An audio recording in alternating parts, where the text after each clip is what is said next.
Ayan, nice day po ulit sa inyo mga boss. Ayan, so today meron na naman po akong isang very nice na upgrade sa aking motor. Okay? Kaya ito po ang aking isi-share sa inyo ngayon. Okay? So ang gagawin po natin ay from this to this. Nice one. So ayan po mga boss, ito yung bagong pa-deliver natin. In-order ko po ito sa Shopee. Okay, ito po ay galing sa SEC Moto Supply. Okay, SEC Moto Supply sa may Tondo branch. Yan. Okay, so ang bili ko dito ay napakamura lang boss. Ito po ay isang top box. Okay, buksan na po natin itong nice package na to. So ayan mga boss, buksan na natin. Okay, bali nung Thursday pa dumating ito. So ngayon ko lang bubuksan. Sunday po ngayon. Kasi ngayon lang po ang available po na time. Dahil meron po tayong trabaho mga boss. Okay, so saan ba natin pwedeng buksan ito noong una? Yan, buksan na natin dito. Tirahin na natin dito yan.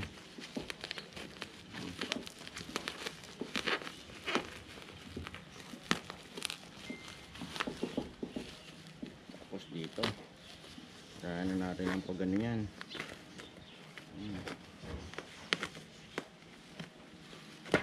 Yun o. So ngayon may idea na kayo mga boss kung ano to. Yan.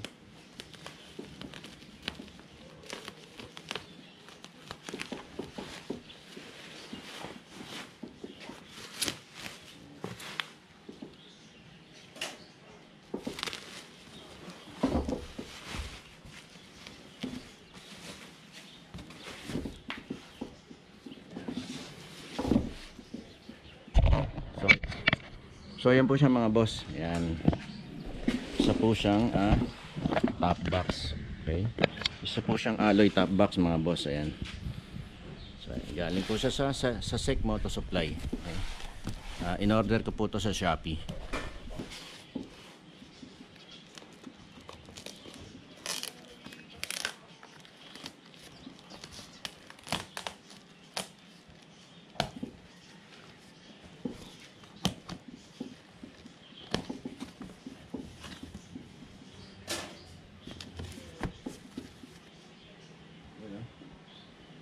Yun o, parang excited akong buksan mga boss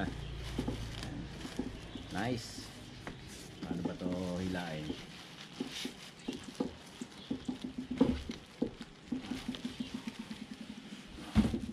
Yun o. Oops. Boom. Alright.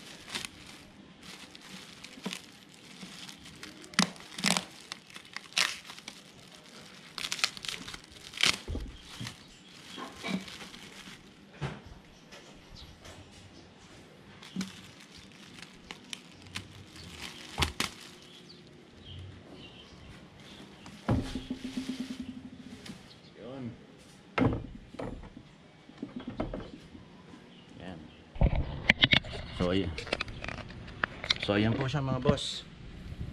Isa siyang Black Ops Crossfire na SEC top moto ay top box. Ayan. So ayan siya mga boss. Ayan. So ang model po niya ay SEC Crossfire. Ano? Crossfire Black Ops. Ayan. Yan yan po yung itsura niya. 45 liters po yan mga boss. Ayan. Ayan po siya. Yan po yung harap niya. Pag nakapatong dun sa dito. Okay. Ito naman yung ilalim niya kasama yung base plate. Ayan. So alloy po ito mga boss Alloy yan hindi yan plastic. Alright. Kaya murang-mura po yan sa 3.9, di ba? Anong sa tingin niyo boss? Comment naman po kayo kung nakamura ba ako dito sa nabili kong top box from SEC. Yan po siya mga boss. Yan. Paikutin natin. Yan Yan. Right. Ayun ang galing Natutupi siya di ba? Hindi lang siya nakatayo, natutupi rin siya di ba? Very nice. Nice one. Oh. Alright. Nice one. So ayan po mga boss. Tingnan natin kung ano, wala nang ibang laman dito. Tingnan naman natin sa loob ng box. Dito. Yun oh. Open sesame. Yun. Wow. Very nice. So ganito yung ano niya, hindi siya yung bilog na katulad ng iba. So ito yung backrest niya. Yan, 3M yung ano, yung sticker niya. So ito naman yung susi, dalawang susi. Tapos ito naman yung extra stickers. So siguro pamalit to dito eh. Pamalit to dito kung gusto nyo ng pula. Yan, pwede nyo tanggalin yan. Or po, kung luma na to, saka nyo ikabit naman itong kulay pula. Okay? Pwede rin naman ng ano, imekos-mekos nyo yung ano, yung stickers nyo. Pula dito at green dito. Nasa inyo na po yun. So it's up to you. Okay, so ito yung ano niya, yung itsura ng loob niya. Yan o. So, meron siyang leather lining, leather lining. Yan. So, meron siyang rubber dito sa gilid. Okay, so for ano, for sealant. Ayan, okay, for sealing. Yan. Okay, so ayan siya.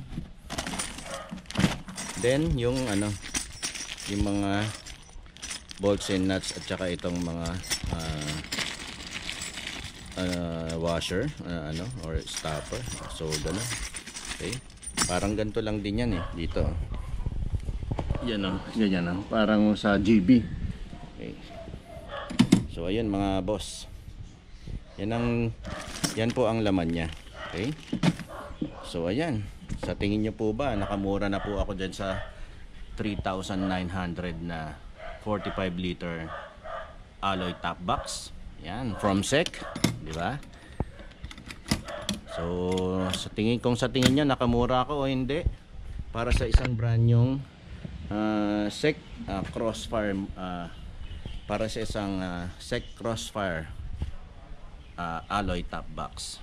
Okay, comment lang po mga boss. So okay na po ba yan? Tapos ito na, ang ganda nito oh, na itutupi siya. Diba? Okay, so tara mga boss, baklasin muna natin itong luma kong GV box at ikakarga po natin yan. Okay, tara po mga boss, tatanggalin ko lang po muna ito. So yan mga boss, ano, bago nga pala natin ikabit at tanggalin itong luma, subukan muna natin timbangin kung anong timbang nito. Itong 45 liters na top box ng SEC na Crossfire. Okay, so dapat syempre kung titimbangin natin to, dapat kasama lahat ito kasi syempre kasama rin sa timbang to kasi ikakabit natin to dun sa bracket. Okay, syempre pera lang itong susi kasi syempre hindi naman kasama ito dahil pag nakakarga yan tatanggalin mo yung susi. Okay, so timbangin natin less yung susi. So ayan po siya mga boss, yan po ang timbang niya. 6.6 kilograms. Okay, medyo mabigat din pala, no? Bigat pala yung ano, yung itong motobox na to, yung ano, top box na to ng SEC. Okay, pero okay lang yan, basta matibay yung inyong bracket. Okay, tara, baklasin na natin to. So ayan mga boss, tatanggalin muna natin to. Okay, in 1, 2, 3. Yan. Okay, di ba? Ang bilis, binagic ko na. Okay, tara.